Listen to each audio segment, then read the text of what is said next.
Hi అండి. Welcome to Nazis fill మరి కొత్త వీడియోతో మీ ముందుకొచ్చేసాను. ఇవాల్టి స్పెషల్ వచ్చేసి మనం ఎన్నో రకాల ఫ్రైడ్ రైస్ తిని ఉంటామండి. మామూలుగా వెజ్‌లో అయితేనేమో meal maker fried rice, paneer fried rice, మామూలుగా వెజ్ ఫ్రైడ్ రైసు, ఇంకా సమ్ అదర్ అనమాట. నాన్ వెజ్‌లో అట్లా చికెన్, మటన్ ఇంకా ఉంటాయి కదా! అవన్నమాట. మనం తినని గురించి మనకేం తెలిసిద్ది కానీ ఈ వెజ్‌లోనే ఎప్పుడు అన్నంతోనే కాకుండా కొంచెం వెరైటీగా ఇవాళ చపాతీతో ఫ్రైడ్ రైస్ చేసుకుందాం రండి. అది ఎలానో చూపిస్తాను రండి. ఫస్ట్ అయితే ఫ్రెష్ చపాతీ కూడా అవసరం లేదండి. మనం చేసుకున్న చపాతీ మిగిలిపోయాయి అనుకోండి 2, 3 ఇవి కూడా నేను మార్నింగ్ చేశానండి. ఈ 2 మార్నింగ్ చేసిన చపాతీ మిగిలింది. మళ్ళీ చపాతీ అలానే తినాలంటే మనకి బోరింగ్. అబ్బా! పొద్దునే కదా అనిపించిద్ది. అలా కాకుండా కొంచెం ఇలా చేసుకుందాం రండి. ఇప్పుడైతే చపాతీ తీసుకుందాము. చపాతీలు తీసుకునే ముందు వీడియోలోకెళ్ళే ముందు మన ఛానల్ని ఫస్ట్ టైం చూసినట్లయితే మన ఛానల్ని సబ్స్క్రైబ్ చేసుకోండి. మన ఛానల్ పేరు వచ్చేసి రాజేశ్వర్. లైక్, షేర్, సబ్స్క్రైబ్ అండి. ఇప్పుడైతే నేను మార్నింగ్ చేసిన 2 చపాతీలు తీసేసుకున్నానండి. తర్వాత ఈ పక్కన పెట్టుకొని మిక్సీ జార్ తీసుకొని చిన్న చిన్న పీసెస్, మరీ చిన్నవి కాదండి, పెద్ద ముక్కలు చేసా అంతే.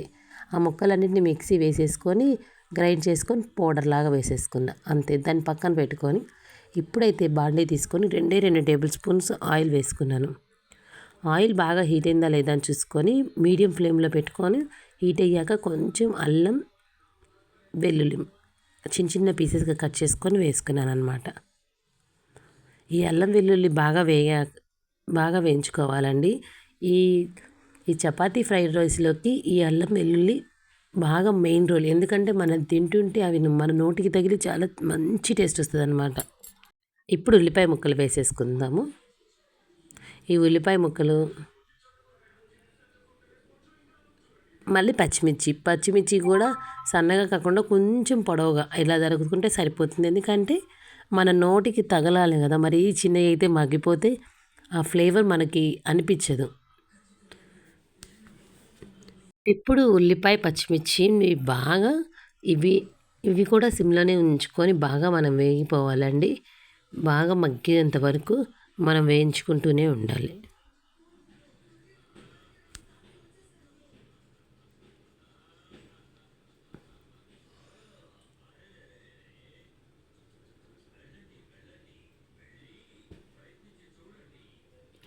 చూడండి, ఆల్మోస్ట్ 80% మగ్గిపోయినట్టుందండి ఉల్లిపాయ, పచ్చిమిర్చి.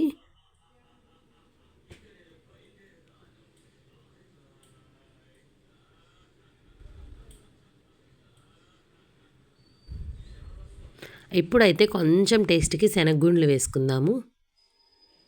శనగిత్తనాలు, కొంత ఏరియాలో శనగిత్తనాలు, శనగగుండ్లు అలా అంటారు కదా, అవి వేసుకుందాం. ఇవి కూడా బాగా సిమ్లోనే ఉంచుకొని ఒక 5 మినిట్స్ బాగా కలుపుకుంటూ వేయించుకుంటే వేగిపోతాయి. ఇవి మనకి నోటికి తగిలితే ఇంకా టేస్ట్ బాగుంటుందని వేసుకుంటున్నాము.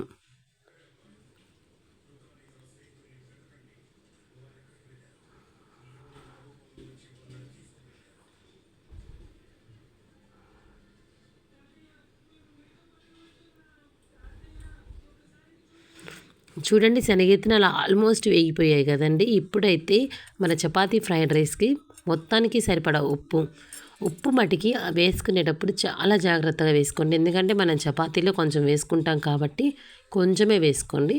కారం మటికి కొంచెం ఎక్కువే పట్టిద్ది అనమాట. తర్వాత కొంచెం గరం మసాలా, అంతే అండి. ఇప్పుడు ఈ ఇంగ్రీడియంట్స్ అన్నీ మనం వేసిన వాటిల్లోకి బాగా కలిసిపోయేటట్టు కలుపుకోవాలి. ఇప్పుడు మనం ముందుగా మిక్సీ చేసుకున్న చపాతీ పౌడర్ని కూడా వేసేసుకుందాం.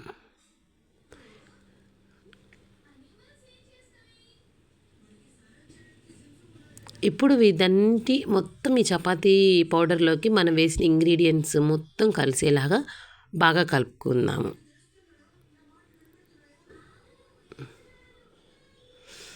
చూడండి ఎంత బాగుందో, చుట్టానికి తినడానికి కాదండి, తినేటప్పుడు కూడా చాలా బాగుంది. అసలు చపాతీ ఫ్లేవర్, చపాతీ టేస్ట్ ఎక్కడా కనిపించలేదండి. కొత్త స్టైల్లో కొత్తగా ఉందన్నమాట. ఇంకా లాస్ట్లో కొత్తిమీర వేసుకుంటే సరిపోతుందండి. దీన్ని ఒక ప్లేట్లోకి తీసుకొని సర్వ్ చేసుకొని ఒక లెమన్ పైనుంచి అలా స్క్వీజ్ చేసుకొని తింటే ఉందండి, ఆహా! చపాతీ ఫ్రైడ్ రైసా అద్దిరిపోయింది అనేలా ఉంది.